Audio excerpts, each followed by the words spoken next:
Hi everybody. Today we're going to do the review for test 1. So first of all, some basics. There's going to be some long answer questions that are going to be similar to the medium level homework problems. I'm not going to ask any proofs. I'm allowing you to bring in an index card, a 3 by 5, 3 inches by 5 inches index card for formulas. I will provide physical constants and any tables such as the enthalpy of formation values that you may need. So you don't need to waste your note card space on that. Please do bring paper, pencil, and a calculator. No cell phones or tablets will be allowed. Okay, so scientific calculators, graphing calculators, okay. Cell phones and tablets, not okay. All right, so this test mainly just covers chapter 1. Test 2 will cover chapters 2 and 3, but test 1 only covers chapter 1. And so we launch off chapter 1 defining thermal contact and thermal equilibrium. So objects are in thermal contact if energy can be exchanged between them. So this is heat energy we're generally talking about here. Physical contact isn't required for thermal contact. Remember that there's 3 forms of conduction or heat transfer: conduction, convection, and radiation. And conduction requires physical contact, but convection requires a medium, and radiation doesn't require either of those things, and the energy can be transferred through a vacuum. Thermal equilibrium. If objects are in thermal contact and don't have a net exchange of heat, then they're in thermal equilibrium, and that means that they're at the same temperature. We define 3 different temperature scales: Fahrenheit, Celsius, and Kelvin. The equations to transform from one to another are given here. Yes, so the equations for how to transform from one temperature scale to the other are given here. Of course, here C is for Celsius, F is for Fahrenheit, and then the T with no subscript is for Kelvin. So these are the equations, and you should be able to use them to switch between temperature scales.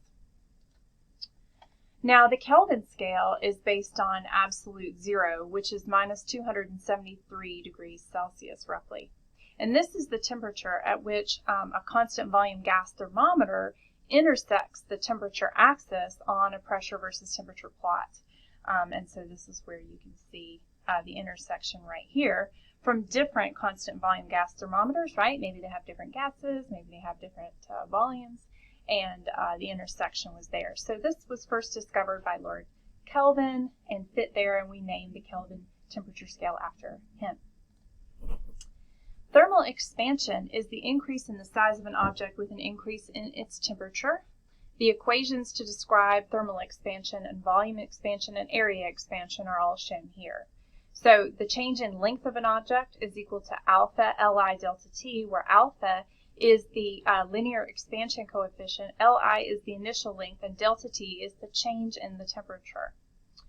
Delta A is equal to 2 alpha Ai delta T, and delta V is equal to beta Vi delta T, where delta V is the change in volume, beta is the volume expansion coefficient, Vi is the initial volume, and delta T is the change in temperature. So for a solid, remember that beta is equal to 3 alpha, but for a liquid, only beta is given and alpha is not given, because it doesn't make any sense to talk about the length of a liquid anyway, right? Now remember that for these formulas, since the change in a degree Celsius is the same as a change in degree Kelvin, because the degrees are the same size, you can interchangeably plug those temperatures in there. But if the units are in Fahrenheit, most of these alphas and betas are given with respect to degrees Celsius or degrees Kelvin, and so you should probably change your units then, okay?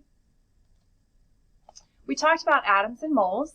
The number of moles, which we usually symbolize with a lowercase n, in a substance containing n particles, number of particles we generally use a capital N to represent. And that is little n is equal to big N divided by Avogadro's number, which is 6.022 times 10 to the 23rd. So that's the number of constituent particles there is in a mole of that particles. You can also calculate the number of moles from a system of mass capital M, consisting of atoms of molecules with a molar mass, capital M sub mol, and that's equal to, little n is equal to the mass in grams of the substance divided by the molar mass. You can read the atomic mass in either atomic mass units U or the molar mass in grams per mole directly from the periodic table. And you'd be given the periodic table if that's necessary to solve problems. So for example here, this is the periodic table entry for copper. Copper 29, that means that there's 29 protons in an atom of copper. And then the molar mass would be 63.546 grams per mole, and that's also the mass in atomic mass units of an average copper atom.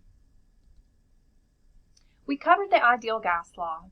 This is the equation of state for an ideal gas as it relates state variables like pressure, volume, number of moles, and temperature. The equation of state for an ideal gas is PV is equal to nRT, where P is pressure, V is volume, N is the number of moles, R is the gas constant, and T is the temperature. Remember that the gas constant can be given in different units. The SI units of the gas constant are 8.314 joules per mole Kelvin, but you can also use other units. 0.08214 liters atmospheres per mole Kelvin is a common one. The biggest mistake that I see on these ideal gas law problems by students is that they forget to switch their units over, okay? So just make sure that you look at that gas constant and match the units of the gas constant you're using to the problem that you've got, okay? Pressure units are funny. The SI unit of pressure is the Pascal, okay, which is a Newton per square meter. And remember that atmospheric pressure, 1 atmosphere, is 1.013 times 10 to the 5th pascals, okay? I'll even type that in. Okay. You can also express the ideal gas law as PV is equal to big N KT, where K is Boltzmann's constant.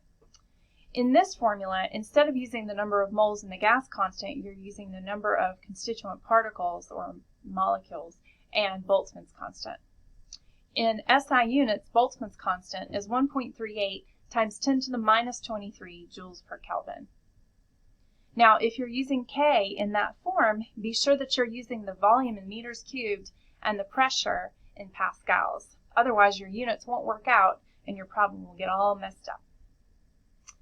Okay, you have to convert temperatures to Kelvin before plugging into this law because it's an absolute temperature. And remember that since temperature conversions have that additive constant in them, that the ratios will get all screwed up if you don't convert the units. So make sure that you make your temperatures in Kelvin.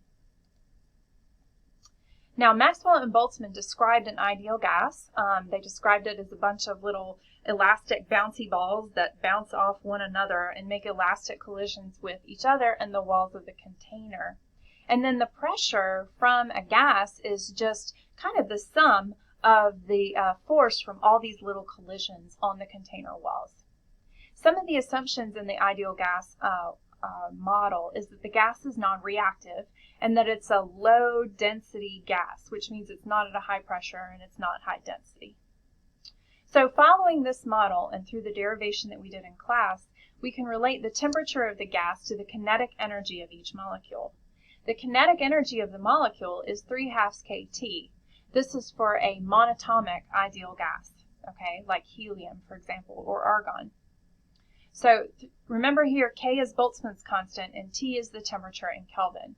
And remember that the kinetic energy is, on average for a gas molecule, would be 1/2 times m naught times v squared bar, where m naught is the mass of a specific molecule, so mass of one molecule in kilograms, and v is the average speed. Now from this derivation, we came up with the theorem of equipartition of energy. And that's that each degree of freedom contributes kT over 2 to the energy of a system. And remember that degrees of freedom are associated with translation, rotation, and vibration of molecules. So for example, for a monatomic ideal gas, F is equal to 3. But for a diatomic gas like nitrogen or oxygen, N2O2, at room temperature, F is equal to 5. Okay, those were some common ones. Now, the potential energy, or the internal energy of an ideal gas, a collection of ideal gas, is U is equal to F over 2 NKT. And this is because an ideal gas, right, if you look back at this previous formula here, we have that the kinetic energy of a single molecule is 3/2 kT. So the total kinetic energy for a collection of molecules would be 3/2 nkt. And for an ideal gas, since it's non-reactive and you're ignoring any interaction of the molecules with each other, there is no potential energy, and all the energy is kinetic. So this internal energy, U, is just the kinetic energy and is equal to F/2 big N kT. Okay, so the total translational kinetic energy for a system, as I said, is just N times the kinetic energy per molecule. So that's N times 1/2 mv squared bar times is equal to 3/2 nkt, or 3/2 little n RT. Remember that the big N goes with the K and the little n goes with the R. If we have a gas with only translational energy, then this is the internal energy of the gas, and that is the ideal gas model. Okay? And this explains why the internal energy of an ideal gas depends only on the temperature of that gas, of course, and the total internal energy also depends on the temperature and the number of molecules, right? So we can solve for what we call the root mean square speed from this formula, and that gives us this VRMS is equal to the square root of 3 kT over m. Okay, you can also, if you have moles instead, you can say that it's equal to the square root of 3 RT over the molar mass big M. We talked about the first law of thermodynamics. Remember that this is just a special case of conservation of energy. So the first law of thermodynamics tells us that if there is a change in the internal energy of a system, then that's just because of either heat or work or both. Mathematically, we would say that as delta U is equal to Q plus W. Q here is heat, and W is work. Now, heat transferred is Q. It's plus or minus, depending on whether it's transferred to or from the system, right? And then we also have the work. There's other forms of work. It could be electrical, it could be chemical, all kinds of forms of work could be done. But the most common thing to focus on in thermodynamic classes, because of pistons and heat engines and motors, is compression expansion work. Compression expansion work done on the gas is defined as minus the integral of P dV, where P is the pressure and dV is the differential volume element. So a really common way to talk about processes is by drawing a PV diagram. And this is when you plot the pressure and the volume for each step of a process, and it's a nice visual aid. In this, you see here that the curve shown here in sort of a dark orange color from the initial to the final point. The initial is the lower right, and the final is upper left here. That curve that connects those 2 points is called the path. Now, when you do this, the area underneath that curve, of course, is the work, because integrals are areas under curves, right?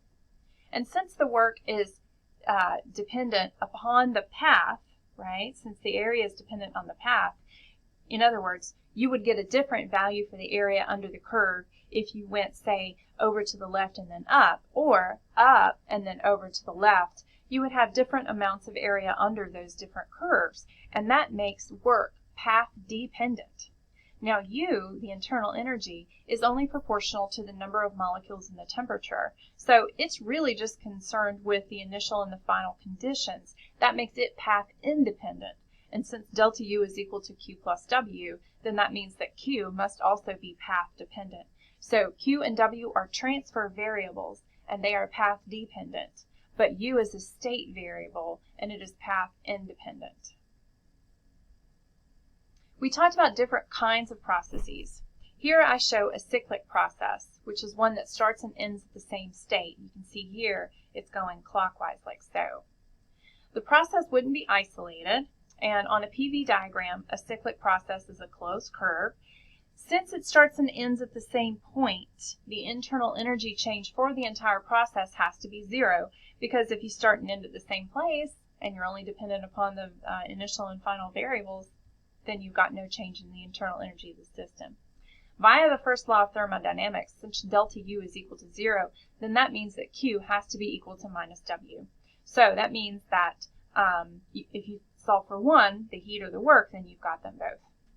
Now, in a cyclic process, the work done on the system per cycle equals the area enclosed by that curve. Okay, so that's an easy way, for example, to find the work for some processes. Now, remember that work is equal to minus PdV. So if the differential change in volume is positive, that makes the work negative. And if the differential change in work dV is, if differential change in volume dV is negative, then that makes the work positive. So you can tell whether the work done in a cycle is positive or negative by looking at whether the curve goes clockwise or counterclockwise. If it's going clockwise, like this one is, going from B to C, the volume is increasing. So that would dominate the whole process, right, since it's the top. And so if dV is positive up here, then that means the work for the process must be negative. So clockwise is negative work and counterclockwise is positive work. Okay, other types of processes. We defined isobaric processes, and those are the ones that are done at constant pressure. You can also find a relatively easy expression for finding the work. That would be work is equal to minus P delta V, V final minus V initial. An isovolumetric process is one in which there is no change in volume. Since work is equal to the minus integral of P dV, if dV is 0, then that means that the work is 0. And so that means that via the first law of thermodynamics, delta U is equal to Q. An isothermal process is one that occurs at a constant temperature. Since the internal energy is directly proportional to the temperature, if the temperature doesn't change, neither does the internal energy. And that means that for an isothermal process, W is equal to minus Q. Now, on a PV diagram, isothermal processes are hyperbolas, which we call isotherms, as shown here in this drawing, okay? Because by the ideal gas law, PV is equal to NKT, right? So if N and T don't change, then that means that P times V is equal to a constant, which is the curve for a hyperbola. We can also easily solve for the work by doing the integral. Work is equal to minus PdV. We did this derivation in class, and we found that the work was equal to nRT times the natural log of V initial over V final. Adiabatic processes are ones where there is no heat transferred, or Q is equal to 0. Physical and chemical processes that are rapid are often approximated as adiabatic. Isothermal processes, by the way, are usually slow. On PV diagrams, adiabats are steeper than isotherms. This curve here shows two isotherms in kind of a blue-green color, and then an adiabat in a deeper blue. Since since Q is equal to 0, delta U is equal to W for adiabatic processes. We also derived some useful expressions for adiabatic processes, and they're shown here on the slide. V final, T final to the F over 2 power is equal to V initial times T initial to the F over 2 power. So basically, Vt to the F over 2 is equal to a constant during the process. Also, PV to the gamma is equal to constant for the process. Remember that we define gamma as F plus 2 over F, where F is the number of degrees of freedom, which would be 3 for monatomic ideal gases and 5 for diatomic ideal gases at room temperature. Next, we talked about heat capacity, and the heat capacity is when you're transferring heat energy Q to increase the temperature of a substance, then you can find the heat capacity, which is capital C. And that tells you the amount of energy needed to raise the temperature of that substance by 1 degree Celsius or 1 degree Kelvin, since delta T is the same for those two systems of temperature. Now, we can write the equation for the heat transferred Q is equal to C times delta T. Now, since larger systems, of course, have larger heat capacities than smaller systems, we usually discuss instead the specific heat capacity, lowercase c, as the heat capacity per unit mass. And then we would write the equation Q is equal to mc delta T. Now, these formula that I just discussed, they work really well for liquids and solids, and you typically see them referred to in that way. But gases, we usually talk about two types of heat capacities, constant pressure and constant volume, and instead of mass-based heat capacities, or mass-based specific heats, we talk about molar specific heats. Now, the reason that we do this is that gases expand and contract a lot more than liquids or solids do for the same change in temperature. The amount that they expand is going to be, of course, bound by the ideal gas law. So the constant pressure processes we call C sub P, and the constant volume processes we call C sub V. Of course, this is a subset of the different types of processes that could occur, but you've got to start somewhere, I guess. Then what we can do is write the heat capacity for a gas in terms of either a constant volume or a constant pressure process as follows. The Q for a constant volume process would be N times C sub V times delta T, where N is the number of moles, C sub V is the specific heat for the constant volume process, molar specific heat, and delta T is the change in temperature. For constant pressure processes, N times C sub P times delta T is what you would generally use. Remember that the heat for a constant pressure process is going to be greater than the heat for a constant volume process for given values of N and delta T. Now, the reason for that is as shown here. The value for the molar specific heat for a constant volume process, C sub V, is equal to the partial of U with respect to T, the partial of the internal energy with respect to temperature holding the volume constant. And that gives you 3/2 big NK, or 3/2 little nr. Solving for that, for 1 mole of an ideal monatomic gas, we have the constant, the specific molar specific heat is 12.5 joules per Kelvin. Now C sub P, you instead get 5/2 NK, or 5/2 little nr, which gives you 20.8 joules per Kelvin for 1 mole of an ideal monatomic gas. So you can remind yourself of these derivations from our class notes. Now these results are in good agreement with experimental results from monatomic gases. Other gases don't agree with the theory as well because of quantum mechanics. Say if you have a diatomic gas, for example, the rotational and the vibrational degrees of freedom are going to be locked out at low temperatures. So even though you might imagine a diatomic gas as having vibrational degrees of freedom and rotational degrees of freedom, the truth is that it takes too much energy to excite that gas into the first excited state for a vibrational state. It just takes too much energy, and it doesn't have that amount of energy at room temperature. And so basically it's frozen in the ground state. Okay, so that's the explanation for that. That's why we use F equal to 5 for diatomic ideal gases. We can also define the ratio of molar specific heats for monatomic gases as the ratio of gamma is equal to C sub P over C sub V. So that would give you 5R over 2 over 3R over 2, which gives you 1.67. Remember that the adiabatic exponent we already defined as F plus 2 over F, and this is just another way to express that. We covered the heat transferred during a phase change. This is called latent heat because during a phase change, a substance remains at the temperature until the phase change is complete.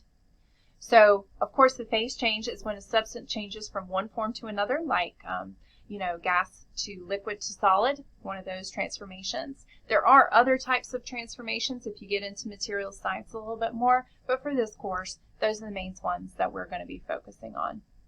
The energy required to change the phase is Q is equal to plus or minus M times L, where M is the mass of the substance and L is the latent heat.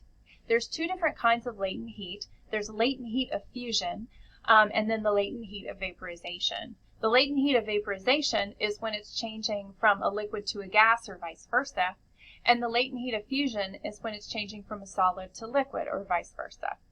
Remember that the sign is positive if you're melting or boiling, and it's negative if you're freezing or condensing. There's some problems that are called calorimetry problems that involve substances being mixed together in an insulating container and allowed to come to thermal equilibrium. Calorimeters are devices used to measure the specific heats of unknown substances. For these types of problems, you sum the heats involved and you set those heats equal to 0 because you're not losing or gaining any heat from outside the system. It's simply heat being transferred from one substance to another. And you'd be given any specific heats or latent heats you need unless the problem explicitly asks you to solve for them. So I don't expect you to memorize the latent heat of fusion of water, for example. The last thing covered in Chapter 1 that will be tested on is enthalpy. Remember that we defined the enthalpy H as U plus PV, and the enthalpy is most useful as something that you find out for constant pressure processes. Just like other forms of energy, it's really the change in the enthalpy during a process that's more interesting rather than the raw value. So oftentimes we talk about a delta H or a delta U, a change in enthalpy or a change in internal energy instead of that raw value. So for constant pressure processes, the change in enthalpy, delta H, is equal to delta U plus P delta V. Now, this can also be set equal to delta H is equal to Q plus the other forms of work. And so if there's no other types of work being done on the system, then the change in enthalpy directly tells you how much heat, Q, has been transferred. And that's why we use H for the symbol for heat. We can also express the the heat capacity at constant pressure, C sub P, as partial H with respect to T, holding P constant, and that's more convenient sometimes. Remember that you can find the enthalpy change for different problems. And remember that in the back of your textbook, there's tables of enthalpies of formation for various substances. You may be asked to consult a table like that on the test, so make sure that you are familiar with reading those tables. Enthalpy does change as you raise temperatures of substances or take substances through phase changes. Anytime heat or other work is added, you have a change in enthalpy. You can also have changes of enthalpy during chemical reactions. The energy required to form a molecule out of its elemental components is called the enthalpy of formation, delta sub H. Consequently, if you reverse the reaction, you could get heat out, and that's the enthalpy of combustion. And from that, you just flip the sign of the enthalpy of formation. Now, you might see enthalpies of formation of 0 of substances in the tables. And this is when you have a substance that's already in its pure standard state, and then the enthalpy of formation is going to be 0. If the values given in the table for formation are negative, then that means that the heat is released during the reaction to produce that substance, which is exothermic. And positive values mean endothermic reactions and unstable compounds in general. If you're given a problem and asked to find the enthalpy change for the reaction, then this is what you do. You're going to take the enthalpy of formation for the reaction is equal to the sum of the enthalpies of formation for the products minus the sum of the enthalpies of formation for the reactants. Okay? And this, of course, gives you the heat energy required to drive the reaction, or if you flip the sign, the energy released due to that reaction. Okay? So that kind of sums it all up. Let me know if you have any other questions. You can always send me emails and things. And if not, I'll see you in class.